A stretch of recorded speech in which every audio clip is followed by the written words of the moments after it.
Nous sommes venus ici pour d'abord le réactualiser un tout petit peu, côté sanitaire, pour le rassurer aussi parce que nous, en tout cas côté Organisation mondiale de la santé, côté partenaire, côté système des Nations Unies, nous sommes debout, nous avons déjà commencé à travailler.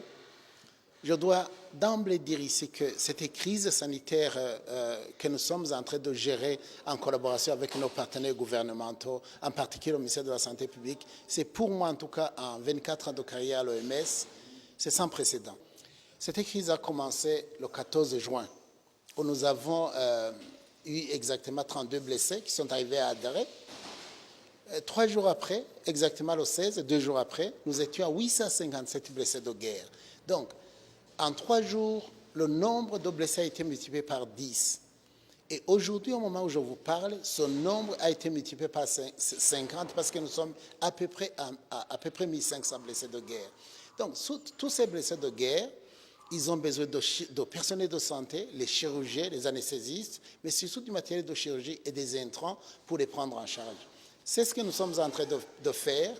Une première livraison au ministère de la Santé publique et aux partenaires a déjà eu lieu, où nous avons pu donner au ministère de la Santé à peu près des kits de chirurgie de guerre, mais aussi des intrants malaria, des intrants choléra, des intrants nutrition pour à peu près 5000 patients. Donc, côté crise sanitaire, nous sommes à l'œuvre. Ma plus grande inquiétude ici, c'est que sur cette crise de blessés de guerre se greffe, par exemple, une crise d'épidémie de choléra.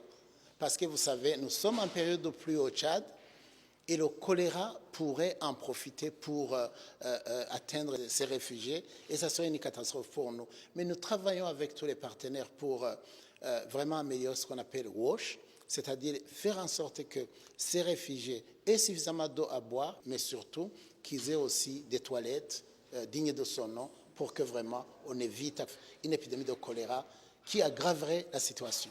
Voilà ce que nous avons pu dire au Premier ministre et nous sommes prêts bien sûr à revenir pour le réactualiser encore une fois, chaque fois que ce sera nécessaire. Bien sûr, on ne fait pas assez, on le sait. C'est une crise qui commence, nous sommes en train de mobiliser nos partenaires. Et moi, je suis sûr et certain que d'ici peu, la voix des partenaires du Tchad sera entendue pour que vraiment le monde se réveille. Parce que le Premier ministre a totalement raison. C'est une crise qui semble être oubliée.